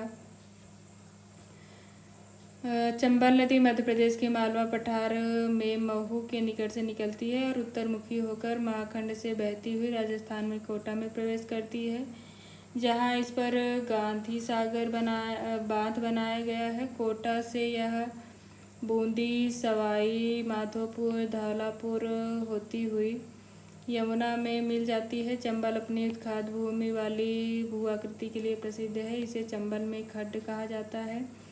चंबल नदी की लंबाई 960 किलोमीटर है। इसकी कुल प्रमुख सहायक नदियों में काली सिंध, बनास, पार्वती, क्षिप्रा और खारी आदि प्रमुख हैं। निम्नलिखित में से कौन सी नदी डेल्टा का निर्माण नहीं करती? ये है नर्मदा नदी।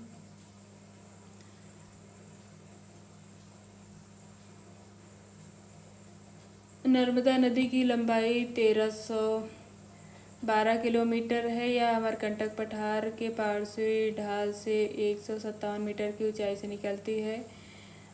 सतपुड़ा और उत्तर में विंध्याचल पहाड़ी के मध्य एक भ्रंश घाटी से प्रवाहित होती हुई संगमरमर के चट्टानों में महाखड्ड और जबलपुर के निकट धुआंधार जलप्रपात का निर्माण करती है। यह 1312 किलोमीटर दूरी तय करने के बाद भड़ास के निकट अरब सागर के खंभात की खाड़ी में गिरती है और 27 किलोमीटर लंबा ज्वारनदमुख बनाती है। नर्मदा एक ज्वारीय नदी है जो डेल्टा का निर्माण नहीं करती, जबकि गंगा और कावेरी बंगाल की खाड़ी में डेल्टा का निर्माण करती हैं। दक्षिण भारत की सर्वोच्च शिखर है अनाईमुडी, जिसकी ऊंचाई 2695 किलोमीटर है और यह अन्नामलाई पहाड़ी पर स्थित है जो कि केरल में है।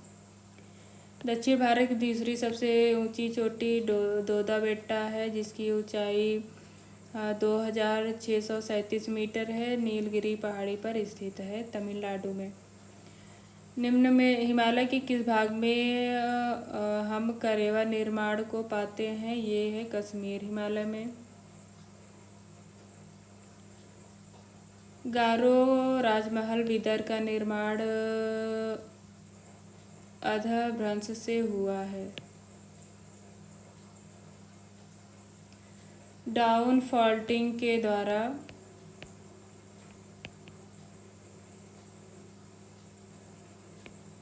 गारो राजमहल विदर का निर्माण हुआ है। उत्तर पूर्वी पठार वास्तव में प्रायद्वीपीय पठार का ही विस्तारित भाग है। यह माना जाता है कि हिमालय की उत्पत्ति के समय इंडियन प्लेट के उत्तर दिशा में खिसकने के कारण राजमहल पहाड़ियों और मेघालय पठार के बीच भ्रंशन होने से यह अलग हो गया था। बाद में नदियों के जलोढ़ द्वारा पाट दिया गया। आज मेघालय और कार्बी आंगलोंग पठार इसी कारण से मुख्य प्रायद्वीपीय पठार से अलग थलग हैं। इसमें निवास करने वाली जनजातियों के नाम पर मेघालय के पठार को 3 भागों में बांटा गया है: गारो पहाड़ी, खासी पहाड़ी और जयंतिया पहाड़ी। कश्मीर हिमालय के निम्नलिखित स्थानों को उत्तर से दक्षिण क्रम में लगाइए। उत्तर से दक्षिण लगाना है। ये है सबसे उत्तर में गिलगित, कारगिल, श्रीनगर। दक्षिण में बनिहाल स्थित है। गिलगित, कारगिल, श्रीनगर और बनिहाल क्रमशः उत्तर से दक्षिण के क्रम में हैं। गढ़वाल हिमालय में मुख्य सीमा अर्थात मेन बाउंड्री फॉल्ट गुजरता है देहरादून जनपद में राजपुर से। ट्रांस हिमालय एवं बृहद हिमालय से सचर जोन या हिंज लाइन द्वारा अलग होता है।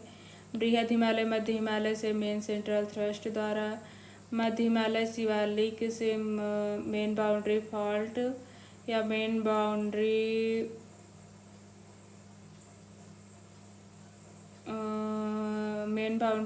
ट्रेंच से अलग होता है, जो पंजाब से असम राज्य तक स्थित है।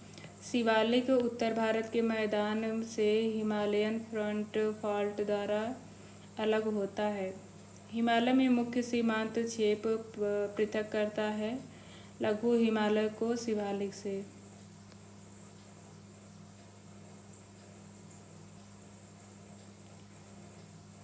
एमबीटी लघु हिमालय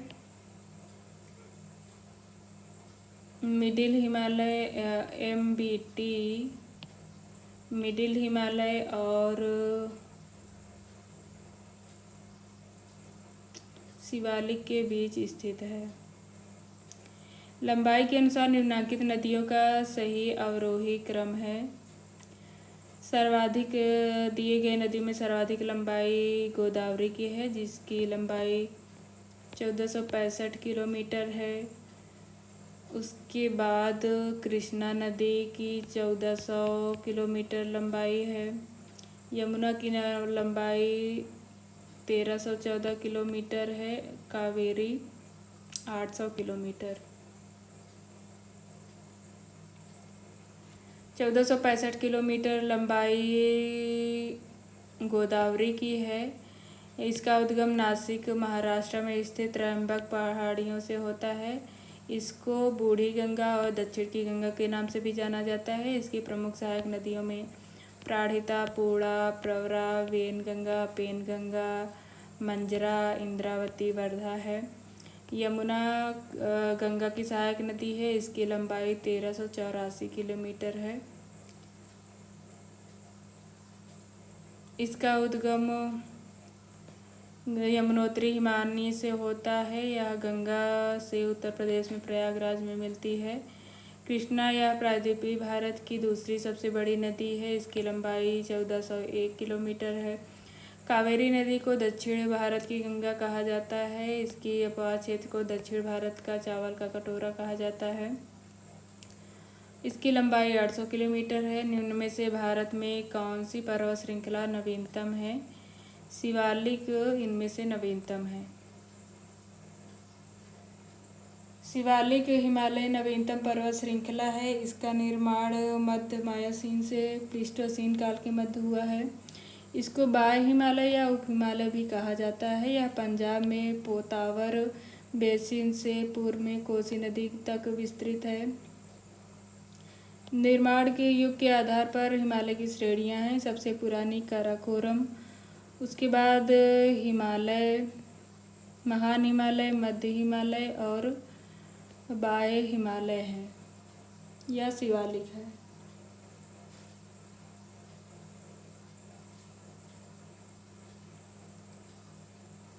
निम्नांकित शैल तत्वों में कौन भारत के कोयला निक्षेपों का मुख्य स्रोत है? ये है गोंडवाना क्रम।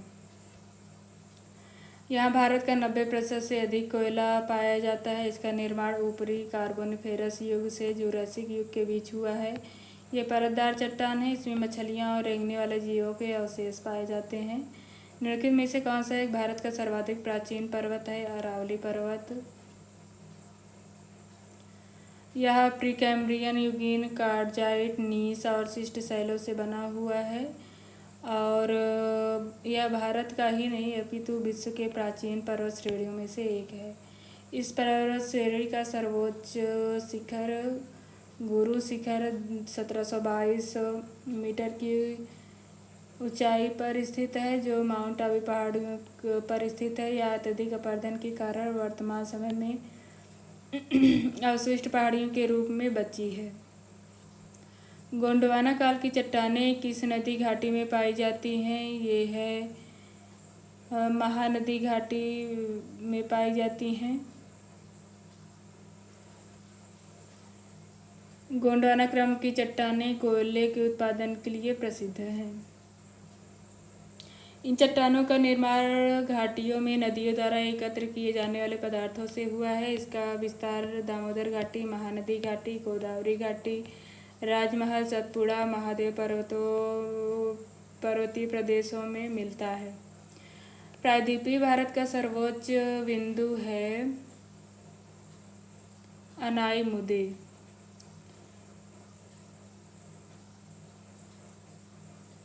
निम्नलिखित में से कौन दक्कन लावा ट्रैप के अंतर्गत आता है?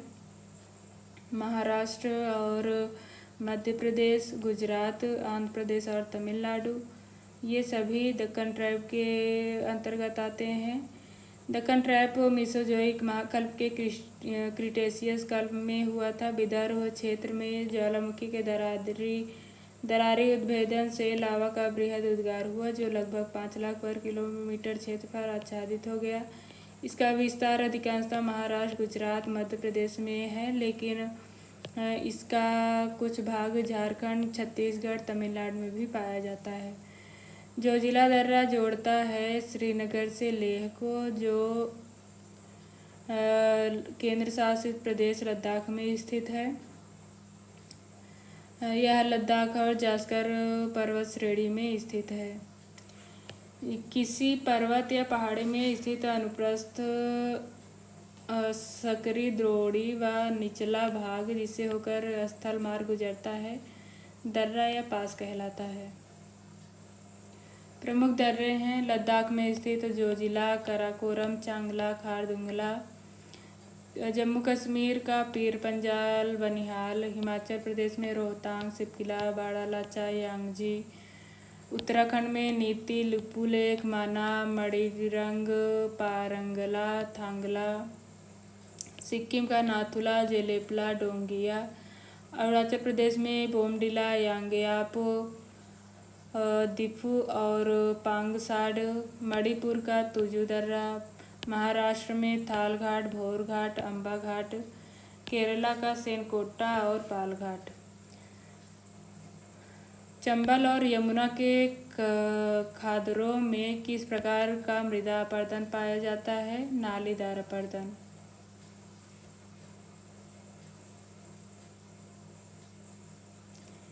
जल द्वारा मृदा का अपरदन सर्वाधिक विनाशकारी एवं विस्तृत होता है। जल द्वारा मृदा अपरदन मुख्यतः 3 प्रकार से होता है: परत अपरदन, रेल अपरदन और अवनलिका अपरदन।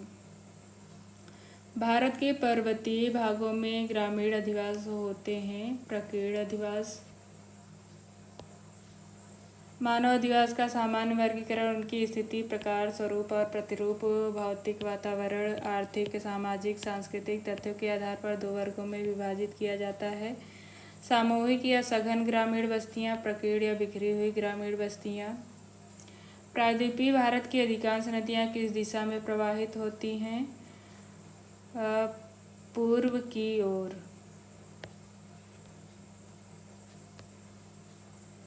पूर्व की ओर प्रवाहित होने वाली नदियां हैं महानदी, गोदावरी, कृष्णा, पेन्नार, पलार, कावेरी, वैगाई इत्यादि। पश्चिम की ओर प्रवाहित नदियां अरब सागर में गिरती हैं: नर्मदा, तापी, साबरमती, जुआरी, मांडवी, भरतपुझा, पेरियार, शरावती इत्यादि। मंदाकिनी अलकनंदा नदी से रुद्रप्रयाग में मिलती है। गंगा नदी के रुद्रप्रयाग अलकनंदा के 5 प्रयागों में से एक है।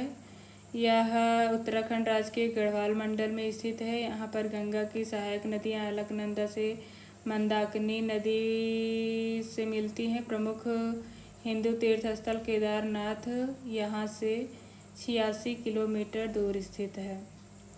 प्रयाग और संगम।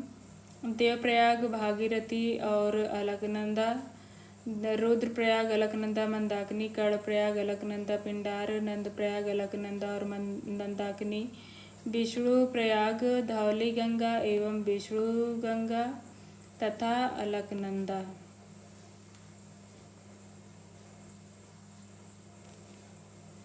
विष्णु गंगा और धौली गंगा मिलने के बाद अलकनंदा नदी के नाम से जानी जाती हैं और इन्हीं दोनों के संगम पर विष्णु प्रयाग स्थित है, अर्थात धौली गंगा और विष्णु गंगा के संगम पर विष्णु प्रयाग स्थित है। भागीरथी तथा अलकनंदा नदियों का संगम देवप्रयाग कहलाता है। निम्नलिखित में से कौन सा बाढ़ के कारणों में से एक नहीं है? ऊर्ध्वाधर में पवन अपरूपण ये नहीं है। दोषपूर्ण कृषि प्रणाली सही है। नदियों के अत्यधिक लहरदार एवं विसर्पी मार्ग सही है। बड़े पैमाने पर वन कटाव सही है। हिमालय की निम्नलिखित में से कौन सी पर्वत श्रृंखला मुख्य परिसीमी क्षेत्र अर्थात मेन बाउंड्री फॉल्ट द्वारा अलग की जाती है? लघु हिमालय और शिवालिक। निम्नलिखित में से नदियों का कौन सा समूह उनकी किलोमीटर में लंबाई के आरोही क्रम में सही ढंग से अनुक्रमित है? अर्थात इनमें गंगा नदी, ब्यास नदी, रावी नदी, यमुना नदी, गंगा नदी। ब्यास की लंबाई है 470 किलोमीटर, रावी 725, यमुना 1776, यमुना की लंबाई 1312 किलोमीटर है। गंगा की लंबाई 2525 किलोमीटर। पश्चिमी घाट में जोग फॉल्स किस नदी पर स्थित है? ये शरावती नदी पर स्थित है। कर्नाटक में स्थित जोग जलप्रपात है। इसका जल 253 मीटर की ऊंचाई से गिरकर बड़ा सुंदर दृश्यगत जलप्रपात का निर्माण करता है। यह प्रपात 4 छोटे छोटे प्रपातों राजा, रॉकेट, रोरर और रानी से मिलकर बना है। जोग प्रपात का नाम बदलकर महात्मा गांधी जलप्रपात रखा गया है। भारत के शीत मरुस्थल के बारे में निम्न में से कौन सा कथन सही नहीं है? सिंधु नदी इस क्षेत्र से होकर बहती है, ये सही है। यह हिमाचल पर्वतों के वृष्टि छाया क्षेत्र में स्थित है, ये कथन भी सही है। यह दक्षिण में जास्कर पर्वत से घिरा हुआ है, ये भी सही है। इस क्षेत्र में लवण झीलों की विशाल विविधता है, ये गलत है। बर्फ जमे हुए हैं अर्थात वो मीठा जल पाया जाता है इस क्षेत्र में। शीत मरुस्थल वह मरुस्थल होता है जो शीत जगहों पर पाया जाता है। यह गर्म मरुस्थल से एकदम अलग प्रकृति का होता है। लद्दाख और अंटार्कटिक शीत मरुस्थल के उदाहरण हैं तथा अटाकामा, गोबी, ग्रेट बेसिन, नायब, तकलामकान में लवण झीलों की विशाल विविधता नहीं है, जबकि पृथ्वी पर लगभग 97% लवण जल है। निम्नलिखित में से कौन सी कुमायूं हिमालय की सबसे ऊंची चोटी है? कुमायूं हिमालय की सबसे ऊंची चोटी नंदा देवी है, जिसकी ऊंचाई 7817 मीटर है। यह उत्तराखंड में स्थित है। कुमायूं हिमालय का विस्तार सतलज और काली नदियों के बीच 320 किलोमीटर की लंबाई में है। इसका अपवाह 38,000 वर्ग किलोमीटर क्षेत्र पर पाया जाता है। यह सतलज नदी एवं काली नदी के बीच स्थित है। गंगा एवं यमुना हिमालय के इसी भाग से निकलती हैं। बद्रीनाथ, केदारनाथ, त्रिशूल, माना, गंगोत्री, नंदा देवी, कॉमेट आदि चोटियाँ इसी भाग में स्थित है। मसूरी श्रेणी इसी भाग में है। माना और नीति दर्रा यह भाग तिब्बत से जुड़ा हुआ है। निम्नलिखित में से कौन सा भारत में पाए जाने वाले जैव विविधता हॉटस्पॉट में से एक है? भारत और बर्मा। जैव विविधता अर्थात ऐसे स्थान जहाँ समृद्ध जैव विविधता अर्थात विभिन्न प्रकार के जीव जंतु और पेड़ पौधे की प्रजातियाँ पाई जाती हैं, परंतु अस्तित्व पर निरंतर संकट बना रहता है, ये तप्त स्थल या हॉटस्पॉट कहलाते हैं। भारत में मुख्य रूप से 4 हॉटस्पॉट क्षेत्र हैं: पूर्वी हिमालय, पश्चिमी घाट, इंडो बर्मा क्षेत्र और सुंदरवन क्षेत्र, जो कि अंडमान निकोबार द्वीप समूह के अंतर्गत है। राजस्थान में कौन सी झील डेबर झील के नाम से भी जानी जाती है? ये है जयसमंद। ढेबर झील के नाम से जयसमंद को जाना जाता है। अरावली के किस प्रदेश में रोजा भाकर और इसराना भाकर की पहाड़ियाँ स्थित हैं? जालौर प्रदेश। भूआकृति प्रदेश और जिला, ये राजस्थान स्पेशल है। घग्गर, हनुमानगढ़, गिरवा, उदयपुर, वागड़, बांसवाड़ा,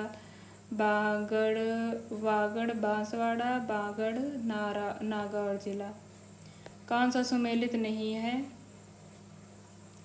रघुनाथगढ़ की ऊंचाई 1055 मीटर, तारागढ़ 873, खो 920, घोगुंदा 840। गंभीरी नदी सहायक नदी है बेड़ज की। कौन सा सुमेलित नहीं है? बनास, खमौर की खमनौर की पहाड़ी, बनास नदी का उद्गम खमनौर की पहाड़ी, बाणगंगा का उद्गम बैराठ की पहाड़ी, बेड़ज का उद्गम गोगुंदा की पहाड़ी से होता है और कांतली खंडेला की पहाड़ियों से इसका उद्गम होता है। भीमा और तुंगभद्रा सहायक नदियां हैं कृष्णा नदी की। यह कृष्णा नदी महाबलेश्वर के निकट पश्चिम घाट से निकलकर दक्षिण पूर्वी दिशा में लगभग 1401 किलोमीटर की लंबाई में प्रवाहित होती है और जिसका 27% अपवाह क्षेत्र महाराष्ट्र, 44% कर्नाटक और 29% तेलंगाना तथा आंध्र प्रदेश में है। तुंगभद्रा एवं भीमा इसकी प्रमुख सहायक नदियां हैं। कोयना, येरला, वर्धा, पंचगंगा, दूधगंगा, घाटप्रभा, मालप्रभा और मूसी इसकी अन्य प्रमुख सहायक नदियां हैं। तुंगभद्रा नदी की सहायक नदी हंगरी है। हंगरी नदी को वेदावती नाम से भी जाना जाता है। ये इसका जल विद्युत योजना की दृष्टि से बड़ा महत्व है। कृष्णा नदी डेल्टा बनाती है जो कि बंगाल की खाड़ी में गिरती है। और निम्नलिखित में से कौन सी एक नदी का उद्गम भारत में नहीं है? सतलज का भारत में उद्गम नहीं है। ये मानसरोवर झील से निकलती है जो कि तिब्बत में स्थित है। यह पूर्ववर्ती नदी है जिसे तिब्बत में लांगचेन खम्बाम नाम से जाना जाता है। भारत में प्रवेश के पूर्व या लगभग 400 किलोमीटर एक सिंधु के समानांतर प्रवाहित होती है। यह जास्कर श्रेणी को सिपकिला और शिवालिक श्रेणियों को रूपड़ के निकट काटकर गहरे खड्ड बनाती है। सिपकिला दर्रा के पास भारत में प्रवेश करती है। स्पीति नदी इसकी मुख्य सहायक नदी है। हरिके के पास ब्यास का जल संग्रहित होते हुए यह मीठन कोट के निकट सिंधु नदी में मिल जाती है। प्रसिद्ध भाखड़ा नागल परियोजना हरिके एवं सरहिंद नहर तंत्र से संबद्ध होने के कारण यह देश की महत्वपूर्ण नदी है।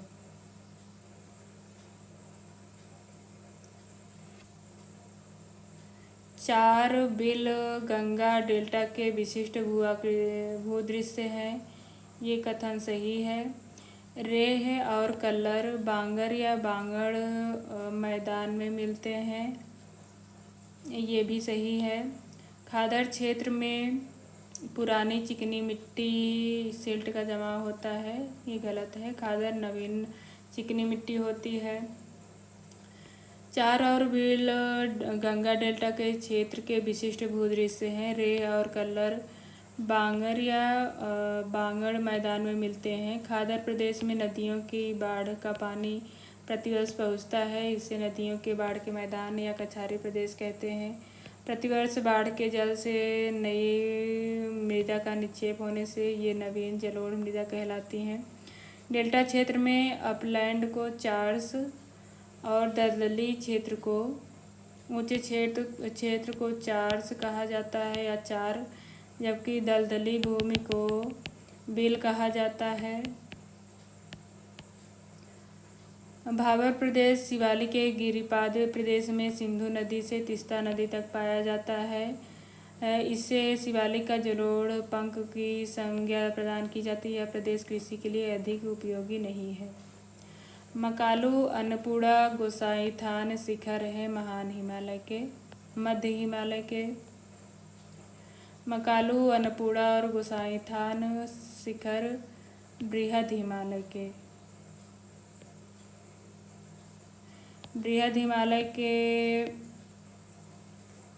में स्थित हैं। बृहद हिमालय को महान हिमालय कहा जाता है। आयोग ने इस प्रश्न का उत्तर मध्य हिमालय माना है जो कि गलत है। इसमें निम्नलिखित में से कौन सा कथन भारत के प्रायद्वीपीय पठार के लिए सही है? इसमें बहुत प्रकार के धातुक खनिज पाए जाते हैं। सही है। इसके उत्तरी किनारे रचनात्मक प्लेट किनारे हैं। ये कथन गलत है। इसके उत्तरी पश्चिमी भाग उपजाऊ काली मिट्टी से घिरे हुए हैं। ये सही है। इस भाग में केवल 2 सतत वाहिनी नदियां हैं। ये गलत है। पहला और तीसरा सही है। भारत के प्रायद्वीपीय पठार में अनेक प्रकार के धात्विक खनिज पाए जाते हैं। इसके उत्तरी पश्चिमी भाग में काली मृदा पाई जाती है। इस भाग में केवल 2 सतत वाहिनी नदियाँ नहीं अपितु अनेक प्रवाहित नदियाँ हैं। ये प्रवाह दिशा के अनुसार प्रायद्वीपीय भारत की नदियों को 3 वर्गों में बांटा जा सकता है। पश्चिम की ओर प्रवाहित होने वाली नदियों में नर्मदा, माही, साबरमती, तापी आदि नदियां हैं। पूर्व की ओर प्रवाहित होने वाली दामोदर, स्वर्णरेखा, महानदी, गोदावरी, कृष्णा, कावेरी, वैगई। उत्तर की ओर प्रवाहित होने वाली नदियों में चंबल, बेतवा, केन, सोन, धसान, काली सिंध आदि है। भारत के प्रायद्वीपीय पठार का उत्तरी किनारा रचनात्मक प्लेट किनारा न होकर विनाशात्मक प्लेट किनारा है। प्रायद्वीपीय पठार के उत्तरी पश्चिमी भाग उपजाऊ काली मिट्टी से घिरे हुए हैं। हिमालय के कौन से भाग में दून एवं द्वार पाए जाते हैं? दून एवं द्वार शिवालिक श्रेणी में पाए जाते हैं।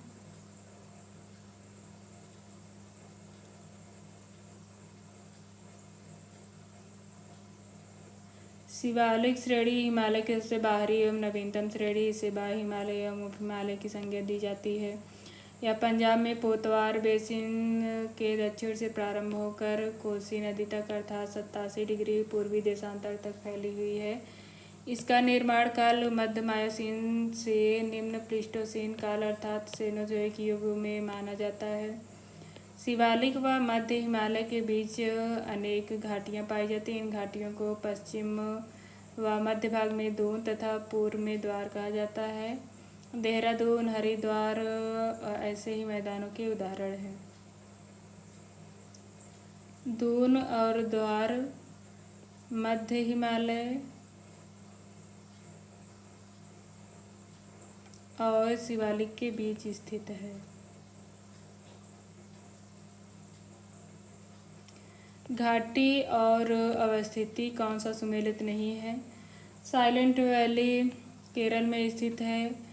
नुब्रा जम्मू कश्मीर में वर्तमान में लद्दाख में स्थित है। मिलाम उत्तराखंड में स्थित है। जोहार सिक्किम में नहीं बल्कि उत्तराखंड का है। जोहार घाटी उत्तराखंड राज्य में स्थित है, जिसे मिलाम घाटी या गौरी गंगा घाटी के नाम से भी जाना जाता है। शांत घाटी केरल में स्थित है। नीलगिरी पर्वत पर स्थित एक राष्ट्रीय उद्यान है।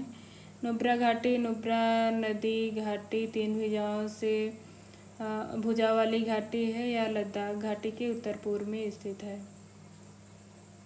निम्नलिखित में से कौन सा कथन असत्य है?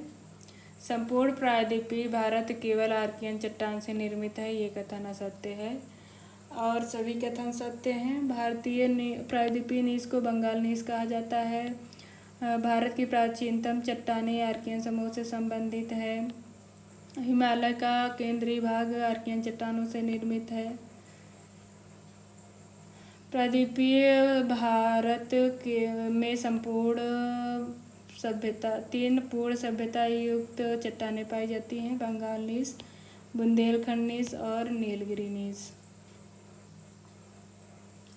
प्रायद्वीपीय भारत गोंडवाना का भाग है, जिसका निर्माण प्रीकैम्ब्रियन काल से हुआ, जो प्राचीनतम आर्कियन समूह की चट्टानों से संबंधित है। हिमालय के केंद्रीय भाग में आर्कियन क्रम की चट्टानें पाई जाती हैं।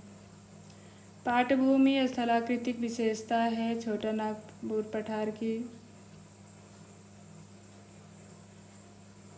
इसमें मध्य पश्चिमी भाग के लगभग सर्वोत्तम ऊंचाई के क्षेत्र को पाटलैंड कहा जाता है। छोटा नागपुर पठार मध्य उच्च भूमि का भाग है, जो पश्चिम बंगाल के पुरुलिया जिला से झारखंड के पलामू, धनबाद, सिंहभूम, हजारीबाग, संथाल परगना, रांची, लोहरदगा एवं गुमला जिलों पर विस्तृत है। यह पठार कई भागों में बटा हुआ है। दामोदर नदी के उत्तर में कई पठार और पहाड़ियों का समूह मिलता है। दामोदर नदी के दक्षिण में रांची का पठार स्थित है। पाट क्षेत्र छोटा नागपुर पठार में स्थित है। वलित पर्वत और पर्वत प्रकार और पर्वत। वलित पर्वत ये हिमालय है। अवशिष्ट पर्वत अरावली है। ज्वालामुखी पर्वत राजमहल पहाड़ी है, ब्रह्मोत्सव पर्वत सह्याद्री है। ब्लॉक पर्वत विंध्य पर्वत है, वलित पर्वत के अंतर्गत नीलगिरी पर्वत है, अवशिष्ट पर्वत अरावली पर्वत है, ज्वालामुखी राजमहल। पश्चिमी घाट निम्नलिखित में से किस प्रकार की पर्वत श्रेणी है? ये ब्लॉक पर्वत का उदाहरण है। निम्नलिखित में से कौन सा अंतरा पर्वतीय पठार का उदाहरण सही है? तिब्बत का पठार सही उदाहरण है इसका। और निम्न में से कौन एक सरिता पूर्ववर्ती नहीं है? इसमें से यमुना पूर्ववर्ती नहीं है, सिंधु, काली, सतलज ये सभी पूर्ववर्ती नदियां हैं। निम्न में से कौन सी नदी एस्चुरी का निर्माण करती है? नर्मदा नदी। निम्नलिखित में से कौन सा डेल्टा का निर्माण नहीं करती? नर्मदा नदी। ऐसे कितने नदी बेसिन हैं जिनका अपवाह क्षेत्र 20,000 वर्ग किलोमीटर से अधिक है? 14 नदियां हैं। निम्नलिखित नदियों में से किसे अधिक प्रदूषण भार के कारण जैविक मरुस्थल कहा जाता है? दामोदर नदी को। यमुना नदी को हरिसूप की संज्ञा दी जाती है। बृहद क्षेत्र और मध्य क्षेत्र। केंद्रीय भाग में स्थित है बस्तर और पश्चिम में सौराष्ट्र, दक्षिण में मलनाड और पूर्व में दामोदर घाटी। निम्नलिखित में से कौन सी नदी गंगा एक्शन प्लान में सम्मिलित नहीं की गई है? ये है दामोदर। गंगा नदी एक्शन प्लान में शामिल है गोमती, कोसी और यमुना।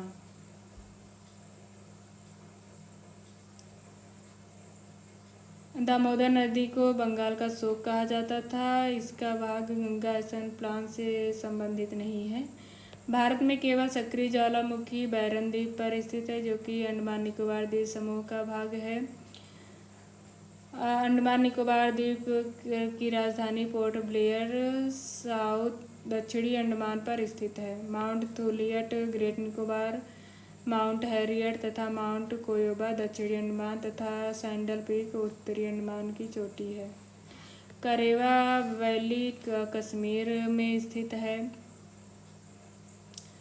इसमें हिमानी के मोटे निक्षेप तथा हिमोड़ उपस्थित होते हैं। निक्षेप तथा हिमोड़ के अंदर या अन्य पदार्थ भी पाए जाते हैं। जम्मू कश्मीर राज्य में पीर पंजाल श्रेणियों के पार्श्वों में 1500 से 1800 मीटर की ऊंचाई पर मिलने वाली झीली निक्षेपों को करेवा के नाम से जाना जाता है। निम्नलिखित अपवाह प्रतिरूप किसको प्रदर्शित करता है? ये है पादपाकार प्रतिरूप।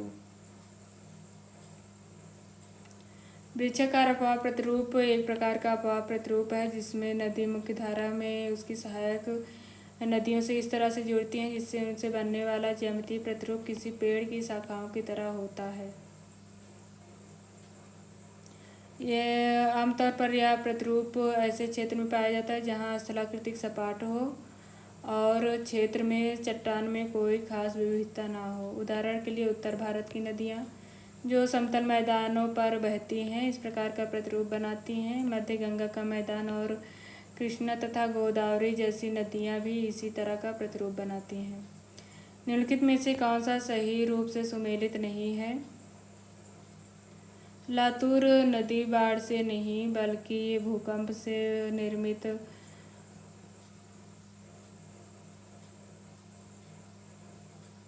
लातूर भूकंप से निर्मित है। नसरी भूस्खलन से, कांडला चक्रवाती तूफान और भुज भूकंप से संबंधित है। घटती हुई औसत वार्षिक वृष्टि के संदर्भ में निम्नलिखित में से कौन सा क्रम सही है? असम में वर्षा अधिक होती है, उससे कम बिहार, उत्तर प्रदेश, सबसे कम हरियाणा में होती है। पूर्व से पश्चिम की ओर जाने पर वर्षा मात्रा में कमी होती जाती है। भारत में औसत वार्षिक वर्षा 112 से 125 सेंटीमीटर के मध्य होती है। अधिक वर्षा वाले क्षेत्र पश्चिम घाट, मेघालय की पहाड़ियाँ तथा निम्न वर्षा वाले लद्दाख और राजस्थान का पश्चिमी क्षेत्र है। छोटी एवं तीव्र नदियाँ जो पश्चिमी घाट से निकलकर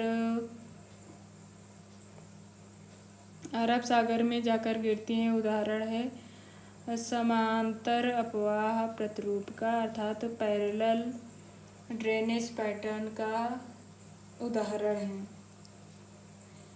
जैसे सतरंजी, भादर, मांडवी, जुआरी, शरावती, भरतपुजा, पेरियार, पांबा, काली नदी, गंगावेली आदि इसके उदाहरण हैं। भारत की सबसे लंबी सहायक नदी है चेनाब। चेनाब की लंबाई 1180 किलोमीटर है। यह सिंधु नदी की चेनाब नदी बृहद हिमालय में बाड़ालाचा दर्रे के समीप चंद्र एवं भागा नदी के रूप में निकलती है।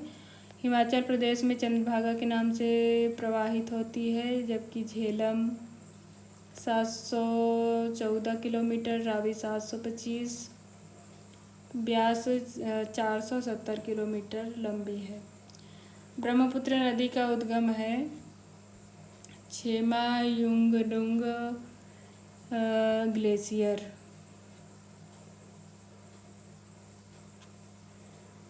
छेमा-युंगडुंग हिमनद से निकलकर कैलाश रेंज एवं ग्रेटर हिमालय के मध्य निर्मित ITSZ से पूर्व की ओर प्रवाहित होती है। निर्मित तिब्बत में इस नदी को सांगपो कहा जाता है। असम में सुबनसिरी, मानस, कामेंग, पगडलिया, अमूद, हारला ब्रह्मपुत्र से मिलने वाले दाएं तट की प्रमुख सहायक नदियां हैं। बाएं तट से मिलने वाली दिबांग नदी, लोहित नदी, धनसिरी और कोलंग है। पश्चिम घाटों के उत्तर से दक्षिण तक दर्रे के सही अनुक्रम इस तरह हैं: थाल घाट, भोर घाट और पाल घाट। थाल घाट मुंबई से नासिक के लिए रास्ता है। भोर घाट से मुंबई से पुणे के लिए। पाल घाट दर्रा कोच्चि को कोयम्बटूर से जोड़ता है। महानदी का उद्गम है रायपुर, छत्तीसगढ़। सिहावा नामक स्थान से निकलकर यह नदी पूर्व और दक्षिण पूर्व में बहती हुई उड़ीसा के तट के पास कटक के समीप कई वितरकों में विभाजित हो जाती है और डेल्टा का निर्माण करती है, जहां इसका विकास बंगाल की खाड़ी में होता है। महानदी की प्रमुख सहायक शिवनाथ, हसदो, मांद, ईव आदि हैं, और जोक, ऊंग और तेल दाईं ओर से और शिवनाथ, हसदो, मांद और ईव बाएं ओर से मिलती हैं। जम्मू और कश्मीर के निम्न हिमालय क्षेत्रों को समुद्र तल और औसत ऊंचाई के संदर्भ में आरोही क्रम में चुनिए: काराकोरम, लद्दाख, जास्कर, पीर पंजाल। भारत के किस भाग में दंडकारण्य स्थित है? भारत के केंद्रीय भाग में दंडकारण्य स्थित है। दक्षिणी पूर्वी भाग में दंडकारण्य स्थित है।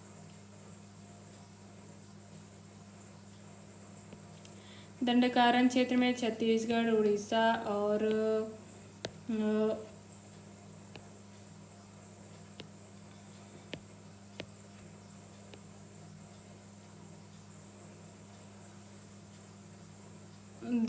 उड़ीसा और आंध्र प्रदेश राज्य में हिस्से हैं।